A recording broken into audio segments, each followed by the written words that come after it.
You've probably stared at a dozen gaming PC listings, feeling that knot in your stomach that says, what if I spend all this money and it still doesn't run the games I love the way I want?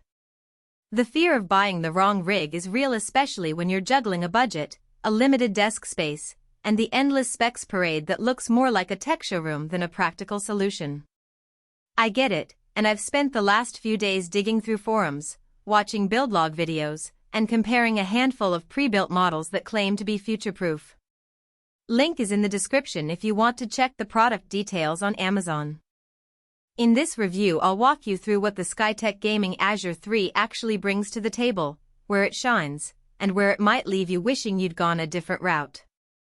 First off, let's talk about the core question: is this machine a good fit for a serious gamer who also wants a hassle-free setup? The Azure 3 is positioned as a high mid-range pre-built, and the headline specs an Intel Core i7-14700F, an RTX 5060 Ti with 16GB of GDDR7, 32GB of DDR56000 RAM, and a 1TB Gen 4 NVMe SSD paint a picture of a system that can handle just about anything you throw at it today. But specs are only part of the story. What matters day to day is how those components work together in a real environment. Let's start with the processor. The 14700F is a 12-core, 20-thread chip that sits comfortably in the sweet spot for both gaming and content creation.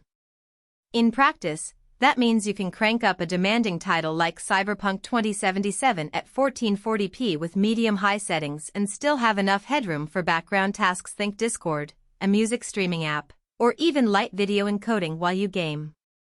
I ran a quick benchmark using the game's built-in performance test, and the frame rates hovered around 7,075 frames per second on average, with occasional dips into the low 60s during intense traffic scenes.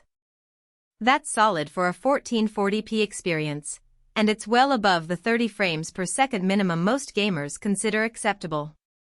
The graphics card is where the Azure 3 starts to differentiate itself from other pre-builts in the same price bracket. The RTX 5060 Ti is essentially a step down from the RTX 3070, but it still packs 16GB of VRAM, more than enough for 1440p and even 4K at medium settings. The extra VRAM becomes handy if you dabble in texture mods or want to run a game with high-resolution asset packs. In a real-world test with Shadow of the Tomb Raider, the card delivered a stable 68 frames per second at 1440p Ultra, which is impressive considering the card isn't a top-tier beast. If you're planning to stream your gameplay, the 16GB VRAM also gives you more breathing room for the encoding workload, meaning fewer dropped frames on your stream. Now, the 32GB of DDR56000 RAM is a luxury many gamers don't need, but it becomes a practical advantage if your computer doubles as a workstation. I opened up Premiere Pro and imported a 10-minute 4K clip while the game was running in the background.